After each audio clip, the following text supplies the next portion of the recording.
Almost every sale you lose dies on one of these three objections. Not 50, not 20, three. And I've narrowed it down to these because I've done years of door-to-door, in-person sales, and virtual sales. I've made good money doing it, over $12 million in revenue by the time I was 21, and I'm continually growing that. I'm making this right now at 10:30 p.m. after a long day of grinding. But it comes down to three objections, and most reps fold all of them. Now, the average reps can handle one of them. The good reps will handle two. The elite can handle all three with ease and don't even break a sweat when they come up. So I'm going to give you guys how to handle them. And a lot of these reps just aren't taught how to handle this. So that's what I'm doing here for you guys for free. And I'm going to give you the exact words to use for literally each one.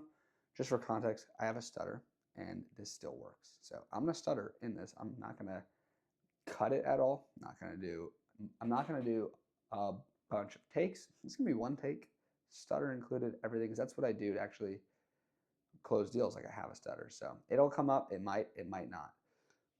But basically,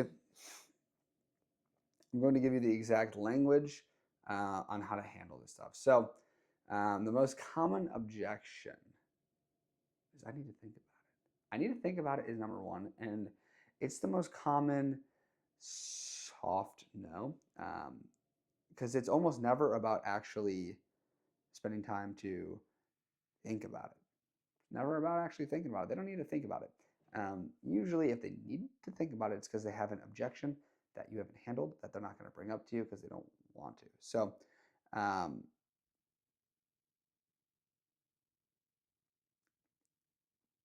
like, you just need to, the way you handle this is you just agree and isolate it.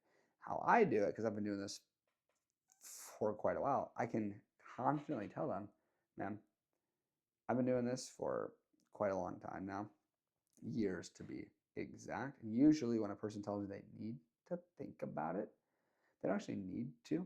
They just need more information. And I am right here right now as your best source of information. So whatever questions you got, I'm here for you. That's if they need more information. They could be scared. They could be afraid. It could be the money. It could be doubt that the program or what you're telling them actually works. I, on occasion, ask a question, ma'am, or dude, her, mister, how much of what I'm actually telling you do you believe? Whoa, right?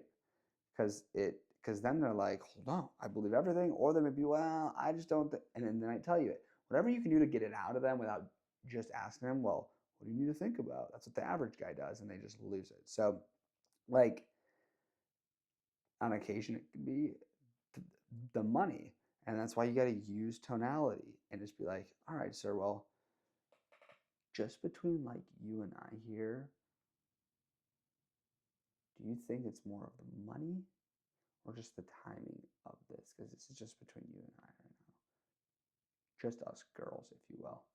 And they might tell you that. You just have to, and if they don't tell you, you just say, all right, yeah, you just relive and you try another one. And you try another one until they tell you what it is they need to think about.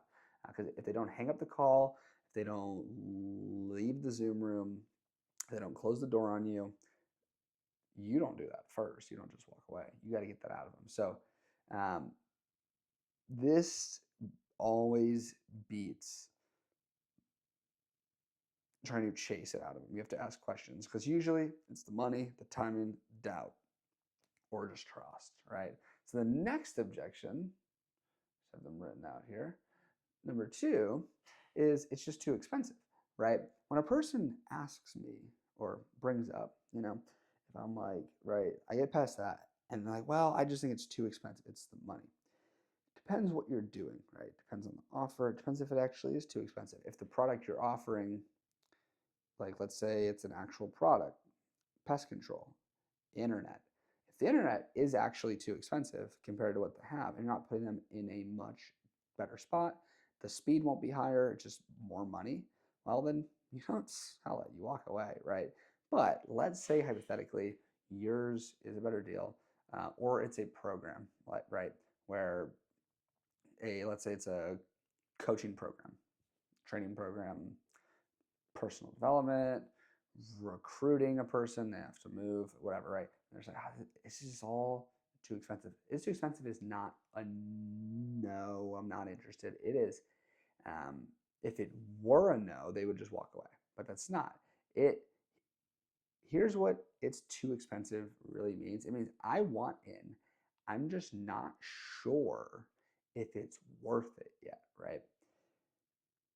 So the move is you never drop price right away, right? You ask questions, and if you're able to drop price eventually, you do. But one of the things that I ask, if they're like, it's just too expensive, I said, all right, I get that. Compared to what? It's very open ended. Um, if it's about a coaching program, um, and you say compared to what, they might just be like, well, compared to like what I'm doing right now, right? And then you just reframe it. Okay, well, throughout the call, and if you ask the right questions, well, throughout the call, you've told me X, Y, whatever, how what you're currently doing hasn't gotten you the results you need, whether it's to make more money, to get leaner, to get more jacked, whatever it may be. So, with what you're doing with your current job, um, compared to that, you're not spending any money technically, but it is costing you thousands because you've already agreed with me that if you learn this, you can see yourself making 10K a month.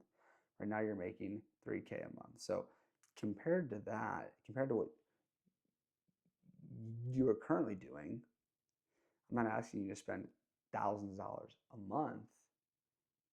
We're not asking you to spend that type of money. We're talking about $200-300 a month compared to what is actually the cost, which is blank, right? So, and then if it's an actual product like internet, and they're like, well, compared to what I already have, oh, how much are you actually paying right now? Because maybe they didn't tell you the truth at the beginning in internet deal, and they're like, well, I'm actually paying $50 and yours is 80, right? Well, yeah, compared to that, this is definitely way more expensive. But what about, right, the speed? You've had a ton of outages, the gift cards, the referrals, the what we're known for here, right? All the things they already have told you that they hated about who they currently have because you've asked the right questions previously, and I can make a whole other YouTube video on asking the right questions to lead up to where your objection proved, where like you have this ammo, this reserve of collected truths they've given you as to why they should do your program that you've pulled out of them and why they don't like where they currently are, to where you can use it later when this objections come up. Because the only true objections that prevent deals happen at the end of the sale. If you get to the end, you give them the price, you try to just assume the sale and say, well, the next steps are blank. And they're like, well, I need to think about it, then this is where the real objection handling starts. So there's always a difference between price and what the program's worth. So you can always also be like, if price weren't the issue, is this something you'd want to do? Yeah, totally. Okay, so if the program was free, you would definitely do this, right? Okay, so you agree the program is worth it and can help you earn X, right? If the internet was free, whatever, if the pest control was free, you do this, right? Yes, so then you got to handle that price objection, okay? Next one, objection 3, end of the call, end of the sale. I got to talk to my spouse. I got to talk to my partner. This is the one that can end careers if you get it all the time and if you can't handle it, because it's one that you have to handle very, I don't want to use the word carefully, but with some tech to it. You need to respect this objection, okay? Never go again. Like, never be like, oh, no, you don't, right? Like you don't tell them they don't need to, right? You don't tell them, oh, this is not a big decision, like whatever. Even if it is just internet, right? You need to find out if it's real, because most of the time it's not even an objection. And if you do, because I've done this for years now, if you wait and come back and talk to the spouse or get on a call with the spouse.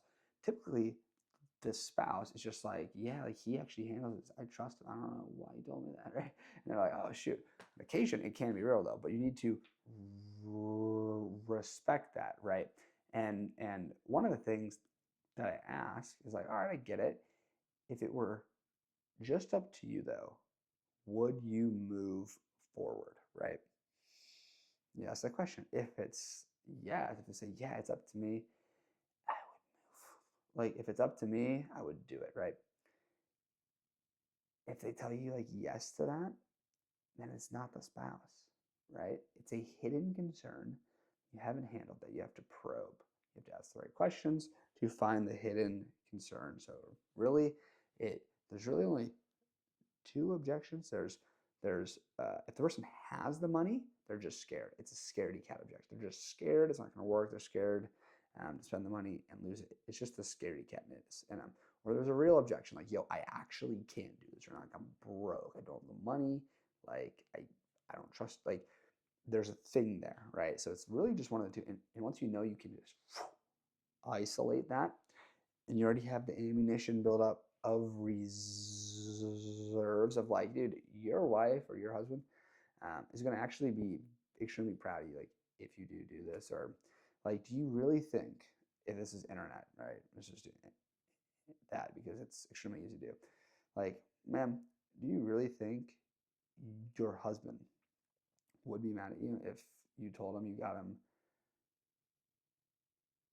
way better internet that is literally like twice the speed for half the cost, or for 20 bucks less per month, and you get 1 month free to test it? Do you think he'd be mad at you? Well, no. Okay, right. Or if it's pest control, like, do you think your wife would actually be mad at you if you told her, hey, I bought this pest control and we're not going to have any bugs in the house anymore? I don't think so. Typically, they actually would rather you do that as the husband. But if it's real, if if they actually have to talk to the spouse, like one thing I always ask, if it's a program, recruiting, anything like that, and we're on a call, I say, well, let me ask you, does your spouse know you're on this call right now? Right? Or if it's in door to door, does your spouse know we're talking right now? Like, is she inside? If no, right? If they don't even know you're on the call, then it can be a little bit harder and it could be real, right? Um,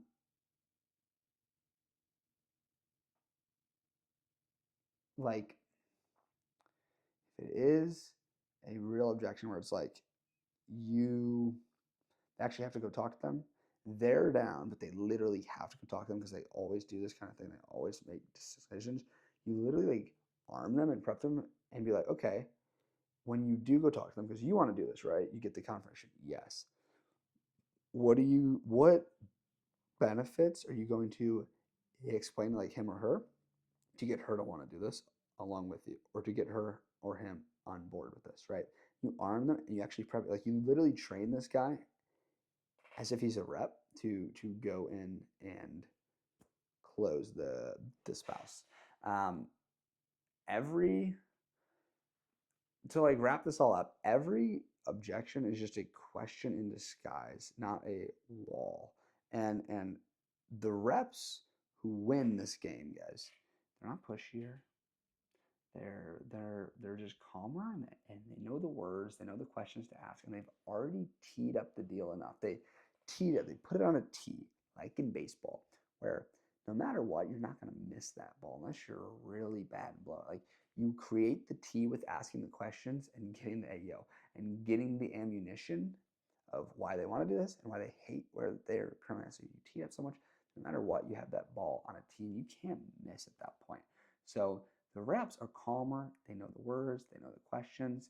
If you master these three objections, it really comes down to it.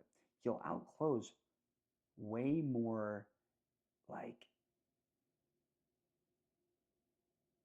you'll outclose way more people, right? You'll be much better at this job if you master it. So, um, especially dudes that are just like, oh, I'm a natural sales, bro. I'm natural sales. I talk to people. I'm an extrovert. I'm not an extrovert, right? But I've mastered the techniques to handle specific objections that I notice keep coming up. It's like, dude, how do I get to a point where this stuff just doesn't block me from making money and getting them to the end result that they know is good for them? Because really, if your product's good, your job as a rep is to get the prospect to overcome the fear of making a bad decision because of previous bad decisions. That's why it's very important to never invalidate the person. Like whatever they've been currently doing, if it's a gym program, you don't tell them they're horrible at making decisions and they didn't know what to do. You tell them, great on you for doing what you've been doing. Like, great on you. It was really the best option like you could do with the information you had. But now that you've been exposed to this new information about the best way to gain your XYZ dream body, there's really no going back now once you're exposed to it. So now you know there is a better decision to make. But I don't want to tell you that you were wrong for what you've been currently doing. You just now know there's a better option, right? So you make them feel right so that they're not afraid to make another decision and another choice when you at the end ask for it. Because the minute you start telling them the stuff they've been doing is wrong and horrible, you make them scared again, right? They're like, oh, shoot, I'm making bad decisions. I don't know how to make a good decision. Just be like, no, you made the best decision with the information you had. Now you have me giving you X information. This is the best. With internet, I have Spectrum. They're $80 a month. They tell you, great. You know what? I don't blame you. That's actually the only option you had. And they were the best option.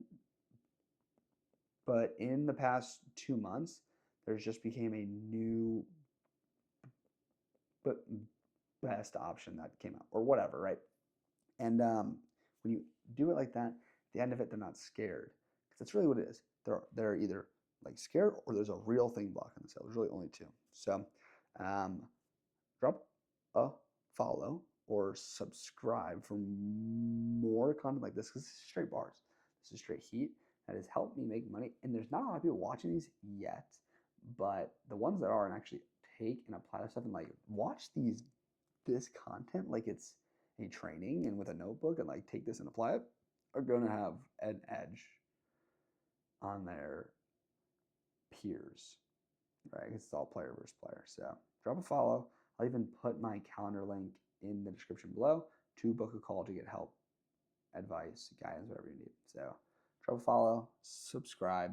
I'll see you guys in the next video.